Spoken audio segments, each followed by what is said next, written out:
Se eu disser para você que talvez você não esteja deprimido, mas sim sobrecarregado. Você acorda e já ali nos primeiros instantes do seu dia tem como primeiro movimento pegar o seu celular e ali você já se informa de tanta coisa. Abrir o celular é tragédia de um lado, é uma informação política que agrada a um lado e desagrada ao outro, é uma fofoca, é uma opinião que você quer construir, logo para chegar ali, talvez no seu ambiente, seja trabalho, familiar, enfim, o que seja, para dizer que você está por dentro do que está acontecendo. Já se sentiu assim? Antes mesmo de falar com alguém, você já está ali absorvendo o peso do mundo sobre o seu ser. E, infelizmente, ninguém ensinou para a gente como processar tudo isso. Ao contrário, nós estamos vivendo talvez aí um dos grandes males do século, que é o excesso. E nunca tivemos tanto acesso. Hoje, nos primeiros instantes ao acordar, você consegue aí absorver-se de tanta informação. Só que tem um detalhe: o nosso cérebro, ele não foi feito para absorver tanto sofrimento, tanta informação em tempo real. A gente usa as 24 horas do nosso dia de forma errada. Antes, uma guerra, ela estava ali como era distante. Hoje não, hoje ela entra aí no seu quarto e inunda o seu celular imediatamente de forma praticamente que instantânea. Interessante que antigamente a gente tinha como comparação era o vizinho. Hoje tudo é diferente. Hoje a gente quer comparar com o mundo inteiro. Você olha lá para aquela pessoa que você admira e já entende que tem que ser idêntico a essa pessoa. Talvez isso incomode um pouquinho falar sobre essas questões, mas é importante que você perceba o caminho que você está trilhando.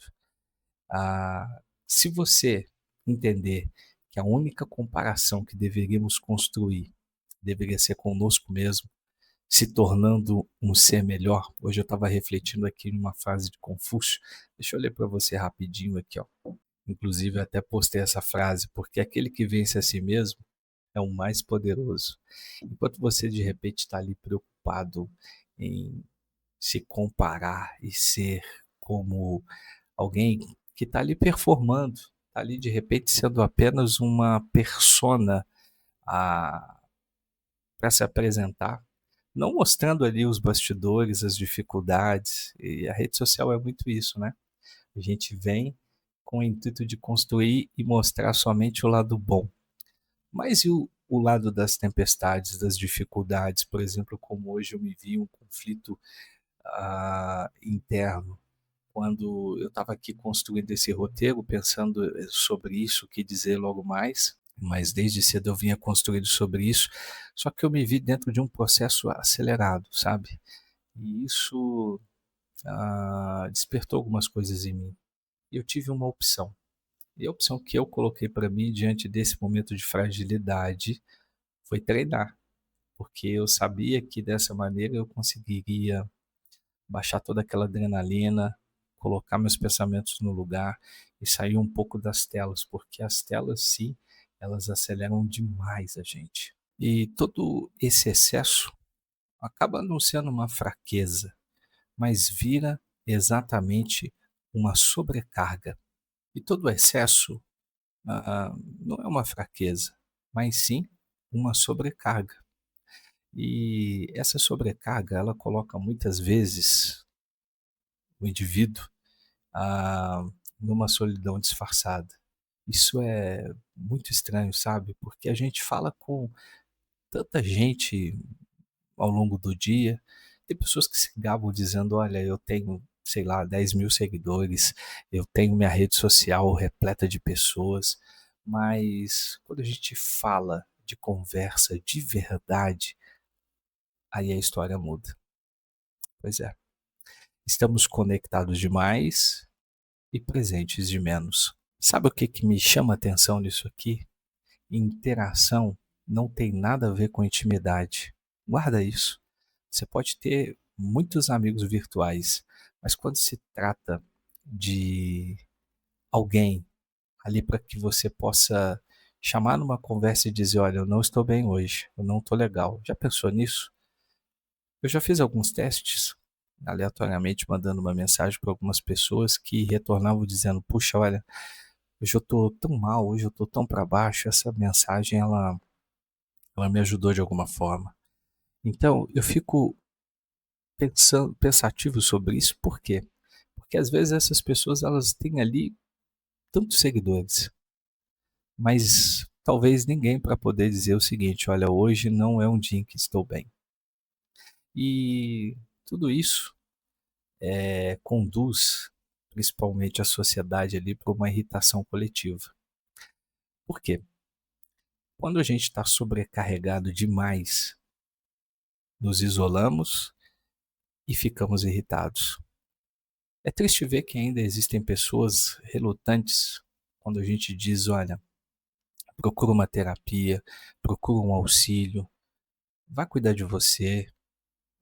Existem pessoas que debocham, que riem, que com relação a isso. Eu mesmo já ouvi tantas vezes isso no meu ciclo de convivência, porque as pessoas não entendem que quando a gente não trata o nosso ser, nós nos tornamos reativos, impacientes, e talvez a sociedade hoje ela não esteja somente agressiva, ela está vivendo em um estado de cansaço. E quando nós não paramos para cuidar da gente, é o que a maioria das pessoas, infelizmente, acredita, nós passamos a ser aqueles que machucam quem está ao lado.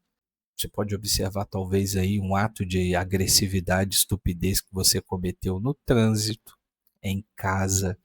Às vezes você chegou ali tão transbordado de problemas que você quis descarregar e que não tem nada a ver com a história que é o seu filho que só queria um abraço e a sua presença. Entende isso? Tem uma dimensão espiritual aqui que me chama a atenção, porque talvez o problema não seja a tecnologia, não seja as novidades do milênio, talvez seja a ausência de pausa. Sim, Jesus nunca chamou a gente para uma corrida, nunca fez isso. Embora ele tenha dito ide por todo mundo, ele não disse sai correndo igual maluco por aí. Não. Agora, Jesus disse para nós o quê? Com relação ao descanso. Ele nos chamou para descansar. Ele nos chamou para estarmos presentes. Ele nos convidou à sua mesa para que nós pudéssemos ali nos alimentar e ter a nossa alma nutrida com amor, com gentileza, com graça.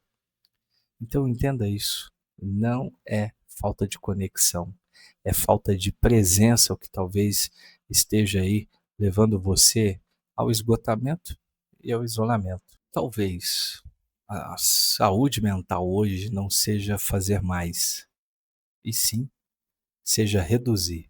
Reduzir ruído, reduzir exposição, reduzir comparação. Eu me lembro aqui de uma leitura que fiz alguns anos atrás, O Poder do Agora, que me ajudou imensamente a concentrar-me no que na única coisa que eu tenho e que é a proposta do vídeo de hoje, que é estar onde você está.